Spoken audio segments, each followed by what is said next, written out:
आखिर नागवंश से ऐसी कौन सी गलती हुई थी जिसके कारण महादेव ने भयंकर श्राप दे दिया था। किसने महादेव के मन में नागवंश के प्रति क्रोध की अग्नि भड़काई और फिर कैसे नंदी ने अपनी बुद्धि, भक्ति और साहस से पूरे नागवंश को विनाश से बचाया। आज की यह रहस्यमयी और भावनाओं से भरी कथा आपको अंत तक बांधे रखेगी। तो कहानी शुरू करते हैं। बहुत समय पहले धरती पर एक विशाल और शक्तिशाली नाग साम्राज्य था। उसके राजा का नाम था नागराज शेषकेतु। नागवंश के सभी लोग भगवान शिव के परम भक्त थे। हर सुबह हजारों नाग शिवलिंग पर जल अर्पित करते और ओम नमः शिवाय का जाप करते थे। महादेव जी अपने भक्तों पर प्रसन्न रहते थे। उनकी कृपा से नागवंश दिन प्रतिदिन समृद्ध होता जा रहा था।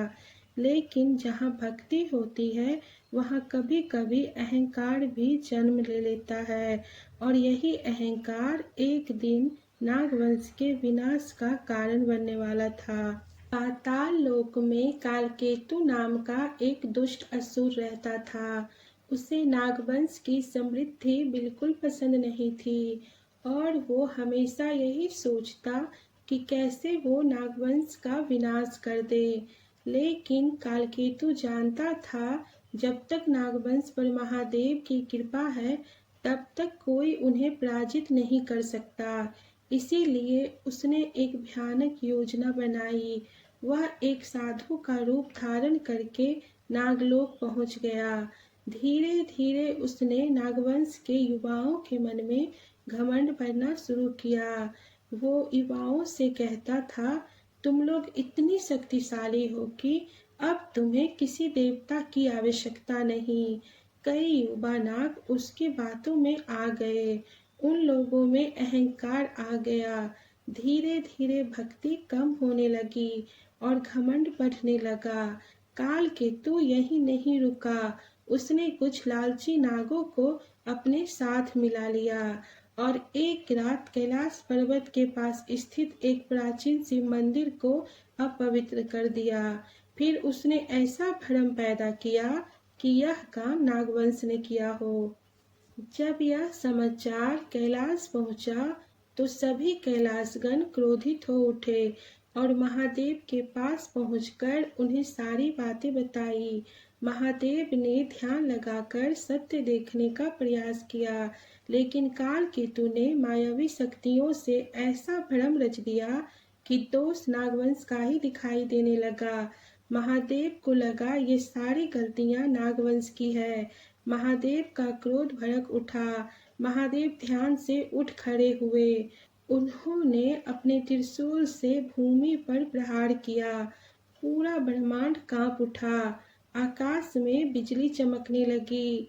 महादेव गुस्सा कर बोले, नागवंश ने भक्ति का अपमान किया है। आज से नागवंश मेरी पूजा नहीं करेगा और मेरी विशेष कृपा से भी वंचित रहेगा। श्राप सुनते ही नागलोक में अंधकार छा गया।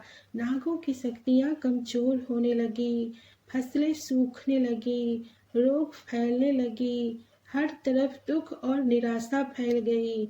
यह सब देखकर नागराज शेषकेतु चिंतित हो उठा और वो समझ नहीं पा रहा था कि इतनी बड़ी गलती किसने की। शेषकेतु ने पूरे राज्य में जांच करवाई। तभी कुछ सैनिकों को कालकेतु की सच्चाई का पता लग गया। सभी को समझ आ गया कि वे एक भयानक षड्यंत्र का शिकार हो गए हैं।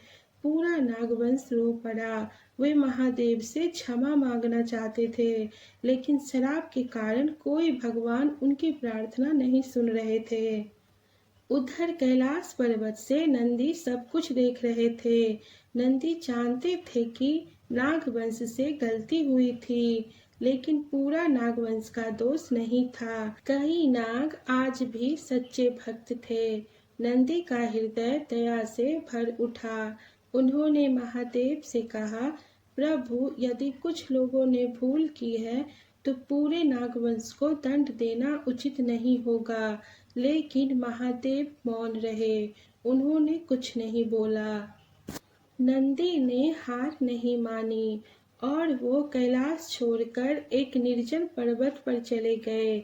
वहां उन्होंने महादेव के लिए कठोर तपस्या शुरू कर दी। दिन बीतते गए, महीने बीतते गए, फिर वर्ष बीत गए।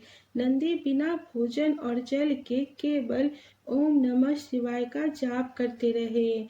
उनकी भक्ति से पूरा वातावरण दिव्य ऊर्जा से भर गया।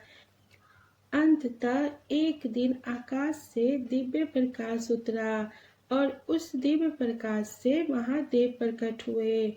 महादेव बोले, नंदी, तुम्हारी तपस्या ने मुझे प्रसन्न कर दिया है।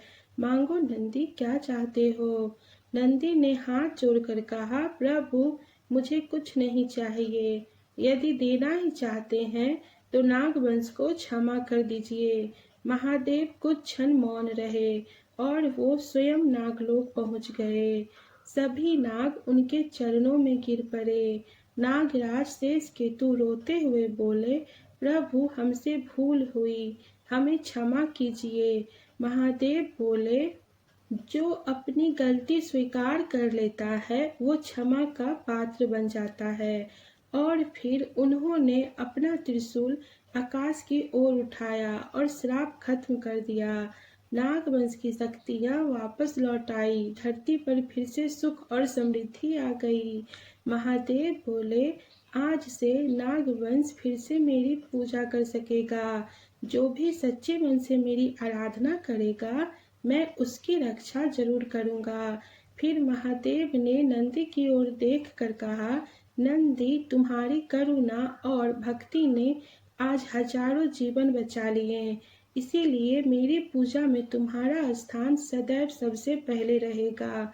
सभी देवतागण नंदी की जय जयकार करने लगे। तभी नागराज शेषकेतु ने हाथ जोड़कर महादेव से पूछा, प्रभु, उस दुष्ट काल केतु का क्या होगा जिसने छल और झूठ से इतना बड़ा अनर्थ किया? तभी आकाश में काले बादल छा गए और अचानक वहां काल केतु प्रकट हो गया। उसका मायावी रूप अब कमजोर हो चुका था।